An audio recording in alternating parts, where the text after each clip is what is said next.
هاتینها ام بیشن جمع هلال زیرین سال 2018 دا ام بیشن هاتا آوکرن اینی ایوب خان نوانده که خسری یا هنره اینی همو باشد ناو خدا دگره یک جی شانوی موزیک گوونده وینه کارن دستانه شخانه ام بیشن جمع هلال به طایبت هر بشک ام بیشن دا آسته کده بس بشی هری زیده ام بیشن ده هلال دا دولمند بیه یانجی دناف کوبانی ده ام بیشن ناوک جخارا چی کریه بشه موزیکه یعنی او باشا زیده جماعاتی دولند کرنه اشتا خواسته که ما چیه ام بیشن اما گریدای ام بشه شانو انو ده پیشرو جدا قاندی کو موزیک ام بیشن ناوک جخارا چی کر ام کانو بن شانو جوارگا بکن نه تنجی هلا زیرین انو بناو کوبانی مثلا ام هیرو گروپک ام هاتن بازار قامش لیکو ام شانو یکی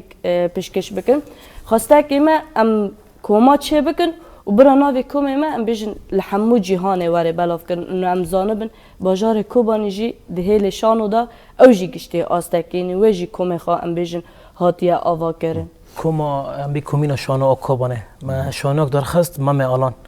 مسرح غنائي طبعا ام بي بشراكه مع بشيش او موسيقى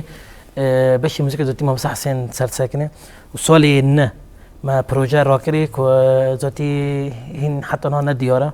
مسرح غنائي دي سينا رو حاضر بي ام بي غناء استراني خاجي حاضر بنا شانوغري حاضر بنا اما نوانن كو مثلا دي بروجا كو قبل ببه كوان بن سركار بكن او بروجا وكنجي وهل داي جكو ما تدينها چاند ما كسجرداي بيجن وزارة الثقافة دستای چانده تمام تكبري كم كواري كيرابن ام بروجي خار رات كن مثلا جم کومین اداره خار مثلا پروژه رات که جم دستای چاند مثلا جبو میزانی و جبو مثلا که چقاست اول بکه چقاست کسب گرگن حضرتی و چیه این ببرنگه طبعا نم دمکی که وند ام بیم پروژه را کردیم بشتی کم فستیوال آرین بسکو زلفن آشتین قدیا ام بیشن مهاده ها مدرس مهرجانه که یعنی ام بری باطل به هفته که پروژه را کردن شانو بخواد تایبت انتیگانه تمام شانو یونانیه دروکا 441 قبل الميلاد هذا دار خستن طبعا عالم تمام لیست شانو ورگران کردی هوالنچیا ناف کنا کردستان طبعا کسی تیدن دلیزانی 11 کسن سه جنن و 8 بیشن خورد او میر ف مدت خود تقریبا نیزی 5 دقیقه شانو تیدا بیشن